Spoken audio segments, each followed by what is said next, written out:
Little chickens. Little chickens. Where'd Pumpkin go? Put her with her mom. And the cat. And even smaller chicken. Pumpkin. Pumpkin.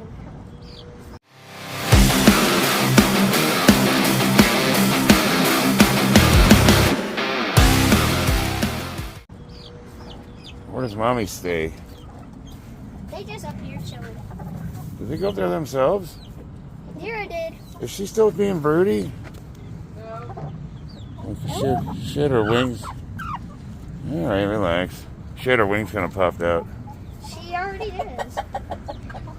You know, when the babies have their wings just like... Howdy. Hey dog, count them all. I already did. And Rat flare. Alright, baby. Time to go to bed. Bedtime chickens. Come on. Shoo-shoo. Bedtime. More in the morning. Come on, shoo-shoo. I just love how Adela just dives in there. Is Flair going to be the house chicken tonight? yeah, It's always the house. We have a house chicken. Go. she does go outside except Baby. she got hurt foot, so we have a house chicken. Come on, She baby. seems to really like it. Alright, it's Sunday. I'm taking my kids to Nelson's Landing. Never been there. Apparently it's fishing. Good times. Fun for everybody. Here I'm unboxing, I believe it's a Titan or a Imperial Knight from Etsy.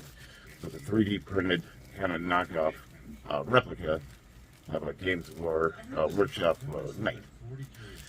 And I want your guys' vote on what I should paint next. Should I finish these, my beautiful big booby Eldars, or should I get these Salamanders speed bikes out of the way, or should I do a Knight, or should I do Vulcan key stands so I can complete my Salamanders army and actually play the game?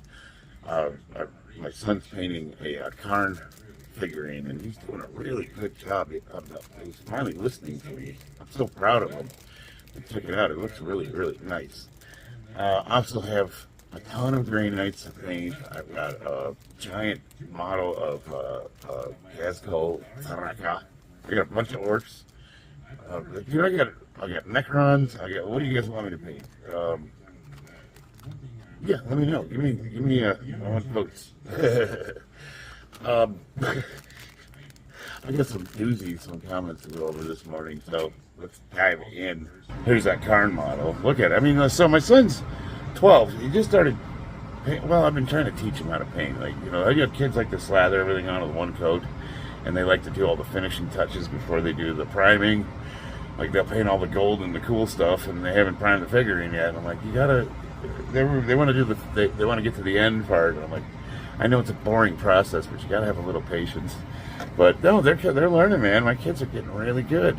That's some really nice detail work.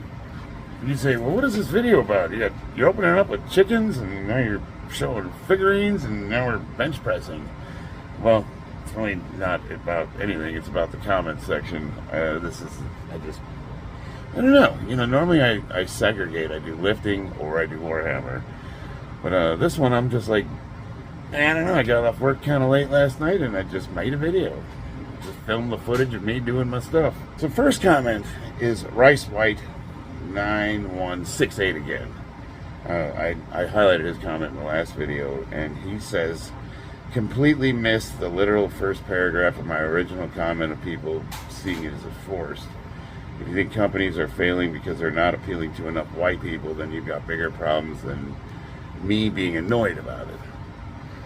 Well, I thought about it. I was like, went back and read the original comment because, like I said, I always try to read comments like 3 or 4 times and think about, like, am I understanding this person correctly? Because there's always one of the issues that I've noticed when you're talking online, you don't have emotion behind it. You don't know if the person's angry and they're banging away on a keyboard. You can usually kind of pick up on things with the words they're using, but you don't know their state of mind. You don't know if they're laughing. They're like, if they're like, we don't have inflection. We don't know, the diction, cadence, all that stuff. So it's really easy to miss a lot of context when you're having discussions online. It makes it difficult, which is why when I'm doing these nuanced discussions, I like to do them face to face when possible. I like to actually talk to people. But the comment section is what we have, and it's a relevant point of discussion, you know. And I went on to say in my response, well, you know, you say that, but you're the one that brought the race thing up to begin with. So now that's a little bit of gaslighting in my opinion. But what I wanted to talk about is there's this interesting phenomenon I've noticed when we're having discussions with people that disagree with us. We will present a topic. Let's say, you know, I've used this cup as an example. Like, I'll say, this cup's better than the Yeti, and it keeps my coffee warmer for 2 more hours. And then the opposition will do this thing where they won't talk about the cup, they'll talk about the presenter. They will say stuff like, well, you're stupid if you think that. You've probably never gone camping. You don't know the first thing about survival. What could you possibly know, and why are you even... Whoa. Like, I'm just making an objective opinion about a thing.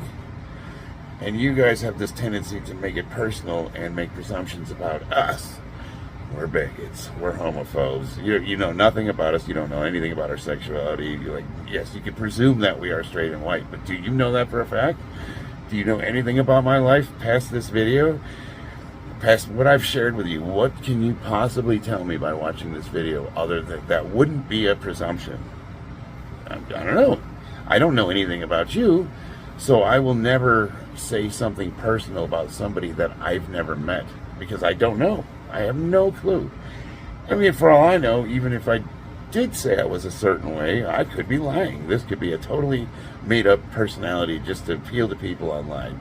As it turns out, I'm this goofy mother effer in real life. So what you see is what you get, but again, you don't know that. I could be hamming it up for the camera.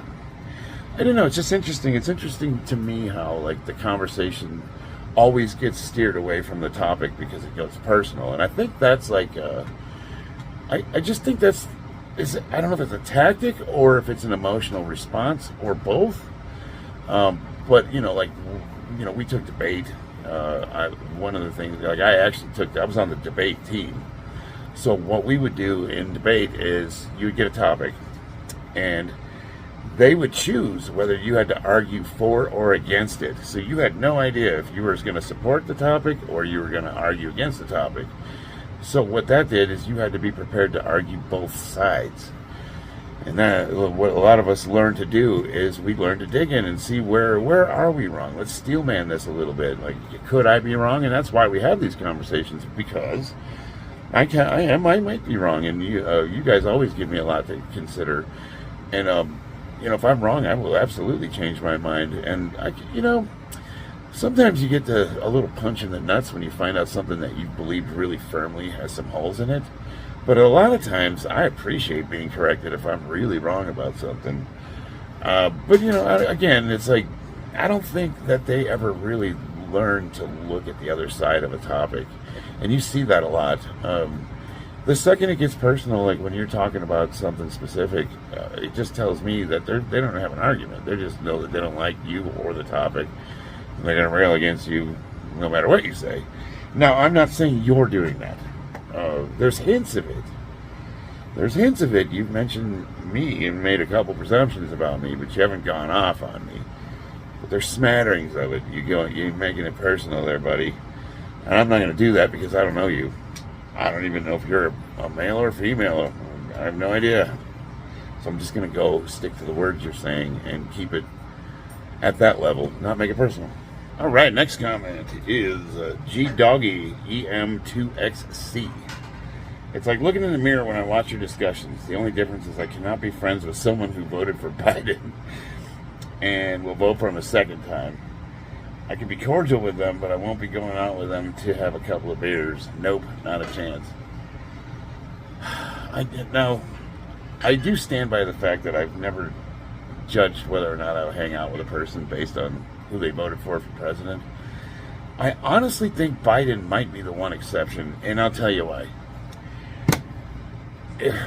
Okay, so the whole thing against Donald Trump, you know, like, I thought about the context thing. And people hate him so much, and they think that he's a fascist, and they think he's a terrorist, and they think he's going to not leave office, and they think he's going to end democracy, and then we're on, us being not even really that conservative. I was libertarian and practically an anarchist. We don't see that, and I was looking at the different types of media we consume. So, like my sister, who's like a communist and hates Trump, all she watches is like The View and whatever, CNN. They get all their news from legacy media. They get all their news from the pipeline that's feeding them the same stories. They don't do any research outside of that. We live on YouTube. We live on the internet. We live in the Reddit forums. We watch the different news outlets. Tim Pool, I don't know if that's a perfect. You throw him in that heap. I watch everything. So that I can formulate, it's not, even then I feel like I'm being lied to, but you can kind of piece together, what's really going on. And, the fact that Biden blames Trump for the border crisis, are you crazy? Were you not alive, it wasn't that long ago he was in office, and then they were blaming him for the whole COVID fiasco, even though he's the one that I have on video. I have it saved so you guys can watch it. I can bring it up on demand. Two things. One is the riots that happened in 2016 when Trump got elected and they practically burned Washington, D.C. down. And I play those anytime they say January 6th was an insurrection, because what they did was 100 times worse than what the conservatives did on that day. 100 times worse. Millions of dollars of property damage. The streets were on fire. Nobody could leave Washington, D.C. The other one is I have video clips of Biden, Harris, and all them saying, we'll never take any jab or vaccine that's made by Donald Trump, because he's the one that was pushing for the expediency. And we were all like, oh, Don, what are you doing? I think he was a little bit of a germaphobe, but I think he was doing what he thought he needed to do to, quell the fears of everybody in the country by forcing these vaccinations through. But I don't trust his motivations 100% either, because the drug companies stood to make lots of money. Think about it. So, but I you got the feeling like he was at least trying to be presidential. But then what happened? Once Biden and all them got elected and put into office, they took credit for everything, and everybody's like, and they blamed Trump for the problems. It was like, no, we have the receipts. We have the video evidence. You can go watch it.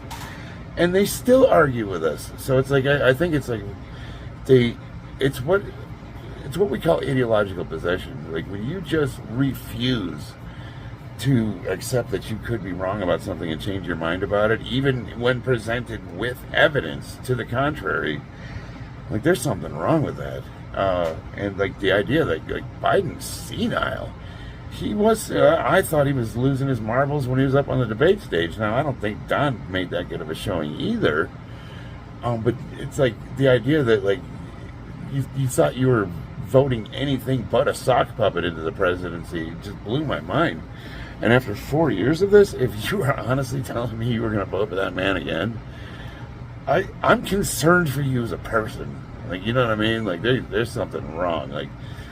The hatred of Don it just blows me away. And I've never spoke about Donald Trump on this platform, to my knowledge. I haven't brought him up. I haven't really stated where I stand on that. But I think you guys can kind of tell. I maybe have left a clue here or there as to what my alignments might be. I try not to be extreme about anything. I try not to speak in absolutes. I try not, and I don't treat people that we elect as celebrities or people of power that can actually do anything meaningful for us. That's our responsibility. The state apparatus can't possibly care for you. There is nothing the government can do to save you. It starts with you and works up, not at the top down. The problem is everybody's waiting for this savior. He's going to fix everything. You can't. There's too many checks and balances. Our government is designed to be stagnant for a reason. It's that way some sycophant can't just work his way into office and take over the country like you guys fear Donald Trump's going to do. And that's why nobody can really get anything done, and it's by design. And I'm glad for it, because God help us if they could.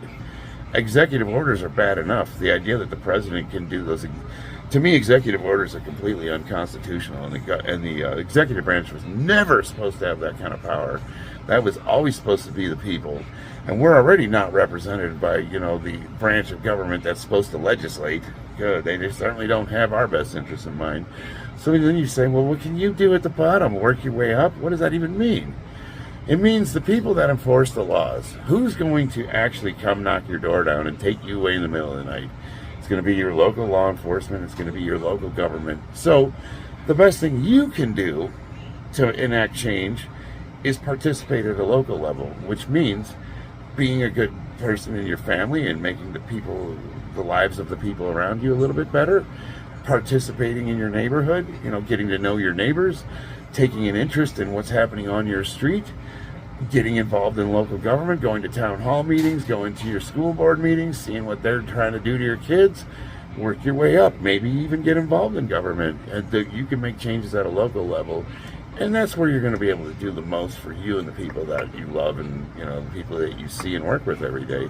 There's no prayer of the government ever being able to meet our needs, and the only thing they're ever going to do is make it worse. When have they ever made it better? Tell me when. We keep shoveling them more of our money. They don't. We are taxed without representation. They no longer they don't work for us. We work for them. When that happened, I'm not sure, but you tell me, man. I don't know. I have no other answers, except for, the revolution thing, but come on. Really? We're not going there. All right, I got another comment from Ducote 6633. Like the title, current thoughts is a good way to navigate a needed discussion. I'm not aware of any conservative tyranny, but I'm aware of an awful lot of progressive bigotry. I do try to get a little clickbaity with the thumbnails to see if I can make people at least curious enough to check the video out. Fascism is also attached to conservatives, although it's not exactly attached to any political belief other than being a necessity to oppression. Unfortunately, the Biden admin has exhibited a great deal of both fascist-style tyranny when they contacted media companies with lists of who they want to silence. The irony to leftist ideology is there's never been any unity, and it's been a little more than a veiled mask of entitlement and superiority. It's said that the party of so-called acceptance is the proverbial party of hatred. It didn't always used to be that way. I have this very held belief that you need both progressives and conservatives to balance things out, because what'll happen is, like, the conservatives their hierarchies tend to be based on competence, and the left will say power all day, but it's usually competence. The best man, meritocracy, the guy most qualified. But then what tends to happen is that separates the top 20% do 80% of the work, and the people at the bottom become dispossessed and they get left out. Well, the left tends to fight for those people at the bottom, and they keep the hierarchies from becoming tyrannical, which tends to happen over time. Now, a leftist hierarchy is tyrannical by default. They group you by your immutable attributes, such as race, gender, age, whatever, pick a feature. They don't see you as an individual. They see you based on, like, whatever white people did in the past, you're guilty of because you share features of similarity. Even though they don't know a thing about you, they've never met you, they have no idea what struggles you went through, you're privileged. You obviously had it easy. I don't know. And I hate it. And same thing with anything that they can to do. There's also, it's an ideology based on resentment and entitlement, like you mentioned. And they use victim for social currency. So, like, the higher up on the victim scale you get, the more social currency you have. That's intersectionality. That's where those lines intersect. So it's like our male at the bottom, white male very bottom, Hindu male slightly higher, person of color, gay Hindu male slightly higher, for gay Hindu, trans Hindu male slightly higher, and then a victim of rape. Oh my God, how many intersection lines do we have? And it's like, what if you were a white male and you're gay? Oh, it bumps you up a little bit. Did you get raped and whatever, was there sexual trauma in your life? And it's like, oh, you get a little bit higher. And it's like we're competing to see who the biggest victim is. never in that discussion is what you can do to change it. When we say personal responsibility, our side tends to be a little dismissive with it. Because they're like, well, I got my life together working hard, and you can do the same thing. And it's like, this is what I'll tell you. I've been homeless. I've lived on the streets. I mean, homeless. Not like I got kicked out of my parents' house for a weekend. I mean, I was living behind a dumpster. You know, that happened to me. And, obviously we got our way out of it with a lot of help from good people, admittedly. So I've seen both sides, and one thing I learned about the people when I was on the streets is that I had a lot of misconceptions, and I might have looked at people differently. I maybe judged people a little bit more, and that kind of took that out of me. I realized we're all just folks just trying to get along. And that's the day when that happened to me. That's when I realized that nobody's better than anybody else. We're all equal. It's just our situations and how we approach them is all different. When you're in that and somebody tells you what you need to do to get out of it, and they use themselves as an example, when we see people that are doing really, really well, it's hard to mentally go from A to B. It's quite daunting. And a lot of people get stuck. So, and I'm not saying we're not responsible, or that's an excuse not to try.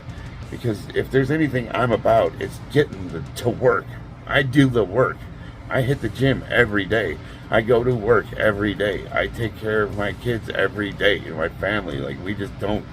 If I lose my job, I'm going to go down to labor ready. You know what I mean? Like, there's never going to be a situation where I'm not out there providing for my family, or I'm not going to get stronger, or I'm not going to improve in some way.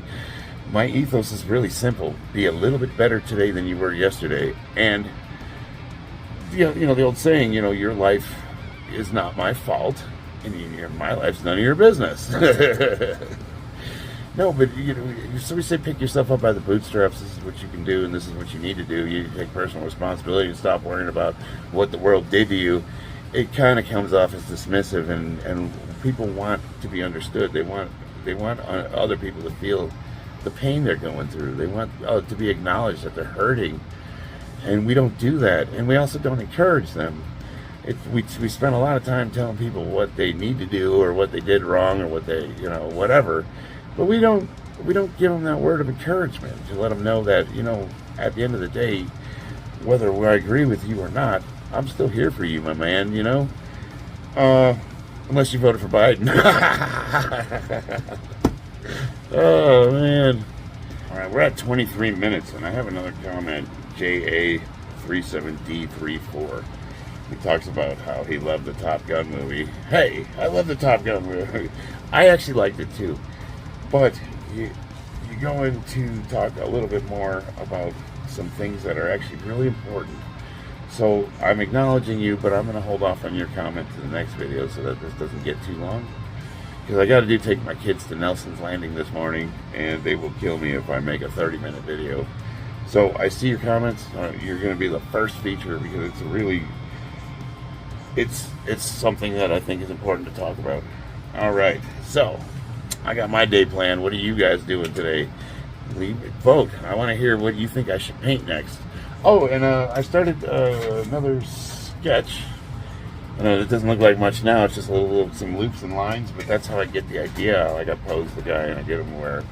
So if you guys have any drawing requests or things that you would like to see me attempt to do, I'd like to try to keep it related to Warhammer 40K or Age of Sigmar, or fantasy related. We can do D&D and all that stuff. Hit me up. Throw something at me. I'll sketch you up something special, and we'll watch it online together. I love you guys. I'll see you on the battlefield.